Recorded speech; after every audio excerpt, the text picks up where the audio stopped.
भोकाल कपाला। दोस्तों, आपने पढ़ा कि मंडोक का दूध लाने के लिए भोकाल खुंखारा के जंगल में प्रवेश कर जाता है और मुसीबत में फंसने पर उसकी सहायता करने के लिए तिल्ली भी पहुंच जाता है। फिर वे दोनों मिलकर सारी मुसीबतों का सामना करते हुए आगे बढ़ रहे होते हैं कि तभी उनका सामना मंगूछू से हो जाता है और मंगूछू से लड़ाई के वक्त भोकाल को एक जीप खींचकर अपनी तरफ ले जाती है। और जब जीप खींचने वाले से भोकाल का सामना होता है तो भोकाल को पता लगता है कि यही वह मंडोक है जिसका दूध लेने के लिए भोकाल यहाँ खुंगारा के जंगल में आया है। अब उसके आगे दोस्तों, यहाँ तक की कहानी आप कपाला के पहले भाग में पढ़ चुके हैं। अगर आप इसका कहानी का पूरा आनंद लेना चाहते हैं तो कृपया इसका पहला भाग जरूर पढ़ें। अब कहानी आगे जारी करता हूँ। तिल्ली ने मंत्र से पैदा किया एक भाला राकू, किंतु मंगोछी ने फिर से गायब कर दिया उसका भाला भी। तिल्ली के हर हथियार को उसने गायब कर दिया। उफ, इसके आगे तो मेरे हथियार ठहर ही नहीं रहे हैं। तब मंगोछू के नथुनों से निकली फुंकार। तिल्ली के होशवास पर हावी होने लगा वह जहरीला धुआं। उफ, मेरा मस्तिष्क डूबता जा रहा है। फिर जबड़ा फाड़ मंगू ने खींची लंबी सांस। बहुत चाहकर भी, एड़ी चोटी का जोर लगाकर भी। उफ, वह मुझे समूचा निकलना चाहता है। मैं अपने को रोक नहीं पा रहा हूं। और खुद को ना संभाल पाया तिल्ली। उफ, सूखे पत्ते की तरह उड़ाए ले जा रहा है मुझे इसकी सांसें।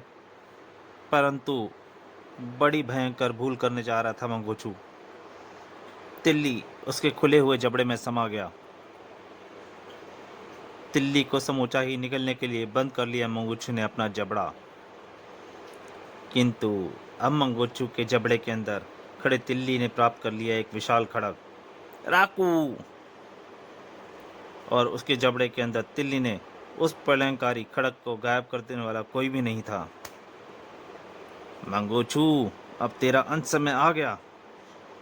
तिल्ली ने खड़ग का जबरदस्त वार किया और मंगोछू का सिर फाड़कर निकला उस खड़ग के साथ। बूढ़ी तड़प उठा आखिरी सांसों के लिए लड़ता मंगोछू का जिस्म। कां! और तब बाहर निकला तिल्ली। उसकी तरफ दौड़े असंख्य मगरमच्छ और तिल्ली ने फिर से मंत्र का आह्वान किया राकू। मुझे एक बार फिर से वही धनुष बाण मंगवाना पड़ेगा।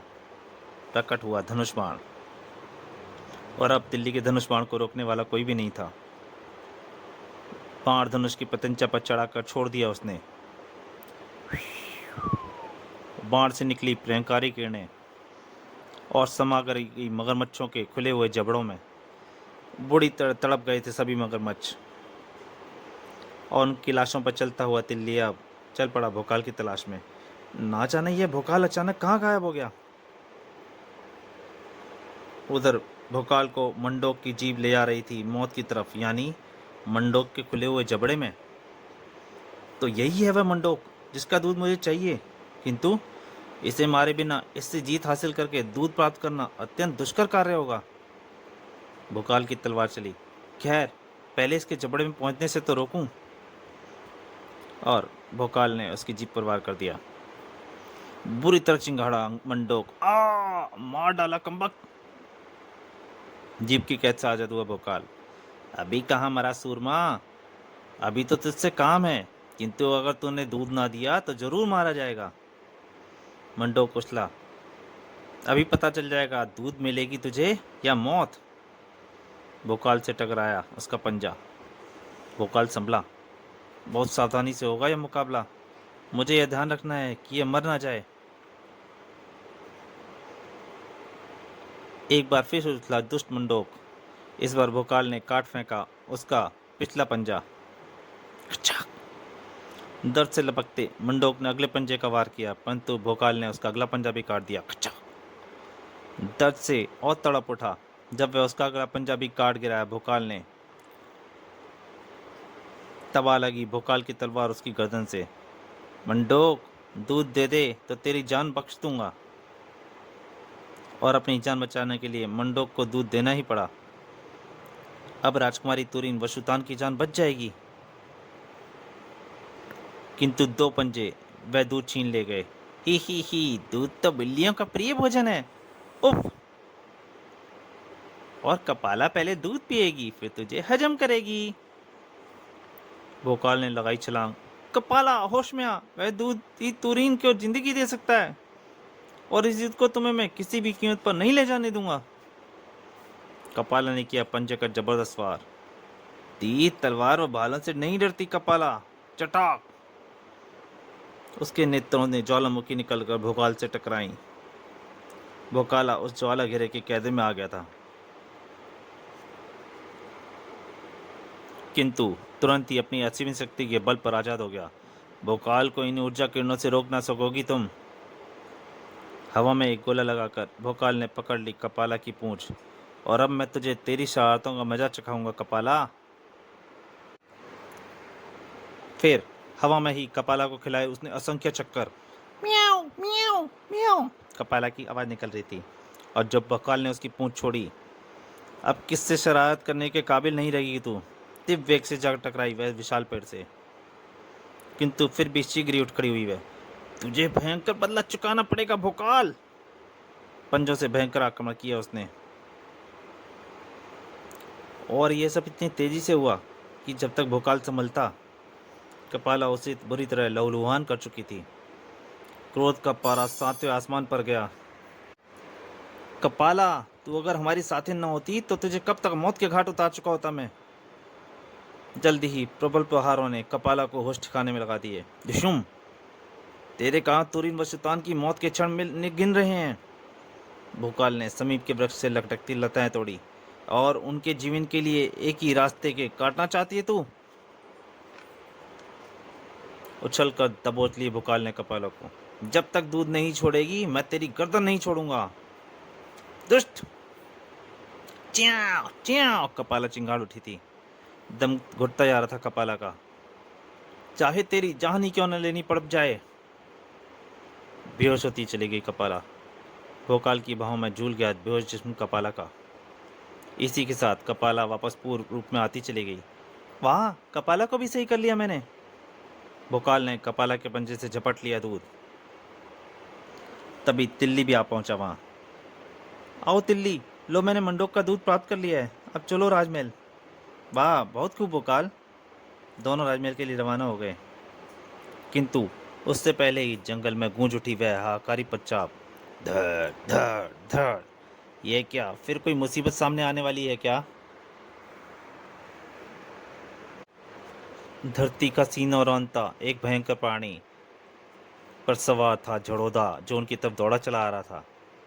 भोकाल, मूषका के पैरों तले रुदवा दूंगा तुझे मैं, भूखंडी। दोनों के मुंह से एक साथ निकला। झड़ोदा। तेजी से दौड़ते चले आ रहे थे। मूषका के सामने आ खड़ा हुआ था भोकाल। झड़ोदा, ओसाक में अब केवल तू ही एक राक्षस रह गया है। एक हाथ के बल पर रोकना चाहा भोकाल ने मूषका के रूप में बढ़ती आंधी को। हा, भूखंडी, बोलता बहुत ज्यादा है बच्चे, तुझे भी मैं समाप्त कर दूंगा। आह। उछाल फेंका मूषका ने उसे एक ही भयंकर टक्कर में, किंतु सुंदर फुर्ती का प्रदर्शन करता उठ खड़ा हुआ भोकाल। मुझे सावधानी बरतनी होगी।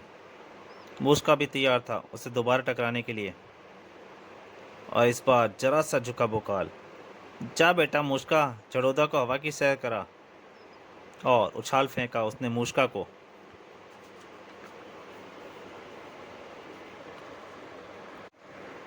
फुर्ती से झपटा भोकाल और चढ़ दौड़ा मूषका की पीठ पर। भोकाल, पहले तेरे मूषका की ही गर्दन तोड़ेगा। भागा मूषका भोकाल को गिराने के लिए। भाग ले बेटा, जितना तेज हो सके, किंतु भोकाल को ना गिरा सकेगा। साथ ही उखाड़ लिया भोकाल ने मूषका का एक दांत। दर्द से चीखता मूषका बहुत उछला, किंतु भोकाल ने उसका दांत भी उखाड़ फेंका, दूसरा दांत भी। फिर भोकाल की भुजा लिपट गई मूषका की गर्दन से। अब तेरी भुजा तेरी गर्दन तोड़कर ही तेरे शरीर से अलग हटेगी। ताकतवर भुजा का घेरा समेटने लगा। कड़क कड़ कड़ाक की भयंकर ध्वनि के साथ गर्दन की हड्डियों का टूटना आरंभ हो गया। अगले ही पल मूषका की लाश पर विजयी अंदाज में खड़ा था भोकाल। देख ले झड़ोदा, तेरे सब भी ऐसे ही पड़ा होगा मेरे इन कदमों पर। खूंखारा में गूंज उठी झड़ौदा की खूंखार आवाज। भोकाल, अभी तूने झड़ौदा का जलाल नहीं देखा बच्चे। मूषका के कत्ल को भयंकर बदला चुकाना पड़ेगा तुझे। तिल्ली के हाथ से दूध छीन लिया झड़ौदा ने। उफ, ये क्या? झड़ौदा की आंखों से निकली चिंगारियां धरती पर पड़ी और धरती फाड़ कर निकलने लगी पेड़ों की जड़ें। अभी तो तुम यहाँ आराम करो, जल्दी मैं तुम्हारा पक्का इंतजाम करूंगा। पेड़ों की जड़ों ने कैद कर लिया दोनों को। झड़ौदा नीच, यह दूध हमारे हवाले कर दे। किंतु झड़ौदा तो भाग लिया वहां से। हा हा हा भूखंडी, दूध नहीं, अब तुम सबको मिलेगा जहर। जहर, जहर घाटी का जहर। गूंजती रह गई केवल एक आवाज, जहर घाटी, जहर घाटी, जहर घाटी। इधर पोशाक के राजमहल में महर्षि गाजो बाजो की चिंता चरम सीमा पर पहुंच चुकी थी। 4 दिन से बेहोश पड़े हैं दोनों, राजकुमारी तुरिन व शुतान। अब तक लौट कर क्यों नहीं आए भोकाल और तिल्ली? महर्षि, महर्षि, महाबली भोकाल व तिल्ली लौट आए हैं, वे कपाला को भी साथ लाए हैं, उन्हें शीघ्र हमसे मिलवाओ।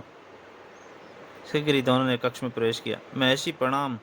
प्रणाम पुत्रो, यह क्या हालत बना रखी है, और दूध कहाँ है, जल्दी मुझे दो। दोनों के चेहरे झुकते चले गए। महर्षि, दूध हमने प्राप्त कर लिया था, किंतु वह हमसे झड़ौदा छीन कर ले गया। कैसे छीन ले गया, कहाँ ले गया? भोकाल ने महर्षि को सारा वृत्तांत कह सुनाया। चिंता की असंख्य रेखाएं खिंच गईं महर्षि के चेहरे पर। जहर घाटी, जहर घाटी मौत का दूसरा नाम है भोकाल। वहाँ की हवा, वहाँ का पानी, वहाँ की वनस्पति, सब कुछ जहर है। अब मुझे लगता है कि हमने तुरीन व शुतान को खो दिया है। महर्षि की बात सुनकर नसों में खून ने इतनी तेजी का दौरा मारा कि वह चीख ही तो उठा। जहर घाटी का सारा जहर पी जाऊंगा मैं महर्षि, किंतु तुरीन व शुतान के लिए दूध लेकर जरूर आऊंगा। आप मुझे पता दें जहर घाटी का। क्या जहरीली जहर घाटी से मंडोक का दूध ला सकेंगे दोनों वीर या नहीं? महारानी रसी का क्या हुआ? तिल्ली कौन था? तुरीन व शुतान का क्या होगा? और प्रहारा का क्या होगा? झड़ौदा का अंत हो पाएगा या नहीं? यह सब जानने के लिए पढ़ें भोकाल सीरीज का रहस्यमय हाय करी कॉमिक जहर घाटी। उफ, अब और जहर सहन नहीं होता, जल्दी ही कुछ करना होगा। जहर घाटी तुम्हारी कब्र बन जाएगी बच्चों। हा हा हा हा। भूखंडी और ओसाक में बनेंगी कब्र तुरीन और शुतान की। तो दोस्तों, ये कहानी यहीं तक। जल्दी आपके साथ हाजिर होऊंगा जहर घाटी में। तब तक के लिए नमस्कार।